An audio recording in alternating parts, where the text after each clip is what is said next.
அனைவருக்கும் வணக்கம். இன்றைக்கி இந்த வீடியோவில் என்ன பார்க்க போகிறோன்னு பார்த்தீங்கன்னா, அதாவது அதிக சர்க்கரை என்னை என்ன செய்ய போகுது? நான் நல்லா தானே இருக்கேன் டாக்டர். நான் சிகிச்சை எடுத்துக்கணுமா சர்க்கரைக்கு? இந்த சந்தேகம் நிறைய பேர்த்துக்கு இருக்குது. இப்படி யோசிச்சுட்டு இருக்கவங்களுக்கு நான் ஒரு கதை சொல்லட்டுமா சார்? அப்படிங்கிற மாதிரி ஒரு கதை சொல்ல போகிறேன். என்னென்னு கேட்டிங்கன்னா, இந்த வாரம் நான் ஒரு பேஷண்ட் பார்த்தேன். ஒரு 65 வயசு பெண்மணி. அவங்க பையன் கூப்பிட்டு வந்தார். கம்ப்ளைண்ட் என்னன்னு கேட்டிங்கன்னா, தலை சுத்தல். சர்க்கரைக்காக என்னை பார்க்க வரல, தலை சுத்தலுக்காக என்னை பார்க்க வந்தாங்க. ஹிஸ்ட்ரி கேட்டால் கிட்டத்தட்ட ஒரு 3 மாதமாகவே அந்த தலை சுத்தல் தொடர்ந்து இருந்துகிட்ருக்கு. நான் 4வது டாக்டர் அவங்க பார்க்குறது. ஸோ ஆல்மோஸ்ட் எல்லா டாக்டரையும் ஷாப்பிங் முடிச்சுட்டு தான் என்கிட்ட வந்தாங்க. இதுக்கு காரணம் என்னென்னு பார்த்தீங்கன்னா, யாருக்குமே பெருசாக எந்த விதமான காரணங்களும் கண்டுபிடிக்க முடியல. நிறையா ஸ்கேனு எல்லாமே எடுத்திருக்காங்க. எந்த விதமான காரணமும் கண்டுபிடிக்க முடியல. அதனால் ஒரு விரக்தியில் இருந்தாங்க. பல ஆயிரங்களை செலவு பண்ணியும் இருந்தாங்க. ஸோ இவங்களோட ஹிஸ்ட்ரி என்னன்னு பார்த்தீங்கன்னா, ஒரு 10 வருஷமாக அவங்களுக்கு சர்க்கரை இருக்குது.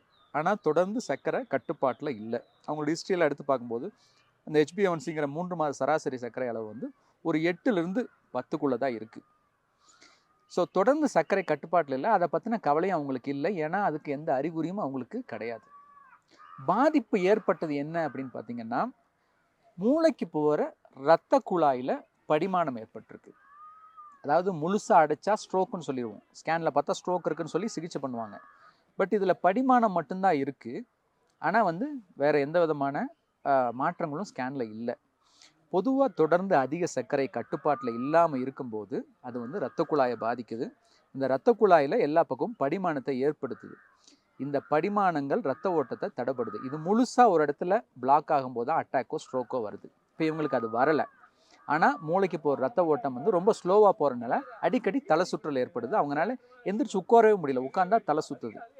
அப்போ அதுக்குரிய காரணத்தை கேட்கும்போது அவங்ககிட்ட நான் சொன்னது, தொடர்ந்து அதிகப்படியான சர்க்கரையினால் மூளைக்கு போகிற ரத்த ஓட்டம் பாதிச்சிருக்கு அப்படின்னு. இப்போ இதுவே ஸ்ட்ரோக்காக இருந்தது அப்படின்னா அதுக்கு ஏதாவது சிகிச்சை இருக்குது. இல்லை அட்டாக்காக இருந்ததுன்னா அதுக்கு ஒரு சிகிச்சை இருக்குது. இல்லைன்னா பெரிய ரத்த குழாயில் மாற்றங்கள் ஏற்பட்டிருந்ததுன்னா அதுக்குரிய சிகிச்சை இருக்குது. இவங்களோட துரதிருஷ்டவசமான விஷயம் என்னென்னா, சிறு இரத்த குழாயில் பாதிப்புகள் ஏற்பட்டதுனால அதுக்குரிய சிகிச்சை இல்லை. இது ப்ரிவென்ஷன் மட்டும்தான் பண்ண முடியும். ஸோ அதனால் சர்க்கரை உள்ள எல்லாத்துக்கும் நான் சொல்கிற ஒரு விஷயம், சர்க்கரைக்கு அறிகுறிகள் கிடையாது. நம்ம தான் அது கட்டுப்பாட்டில் இருக்கான்னு பார்த்து சரியாக வச்சுக்கணும். சரியாக வைக்காத பட்சத்தில் அது நம்மளோட இரத்த குழாயை பாதிக்கும். வேறு எங்கேயும் பாதிக்காதுங்க, இரத்த குழாயை பாதிக்கும். இரத்த குழாய் அப்படிங்கிறது எல்லா பகுதிக்கும் போகக்கூடிய ஒரு விஷயம். ஸோ எந்த இரத்த குழாயில் பாதிப்பு அதிகமாக இருக்கோ அதுக்குரிய விளைவுகள் நமக்கு வரும். இப்போ இவங்களுக்கு மூளைக்கு போகிற இரத்த குழாயில் அடைப்பு ஏற்பட்டதுனால பாதிப்புகள் அதனால் வந்திருக்கு. இதில் ப்ராக்டிக்கலான விஷயங்கள், சில விஷயங்கள் நம்ம பார்க்கணும். நம்ம ஊரில் சொல்லுவாங்க, அதாவது மேலேருந்து கீழே விழுந்து போயிட்டா பிரச்சனை இல்லைங்க, கை கால் போச்சுன்னா என்ன பண்ணுறது அப்படின்னு.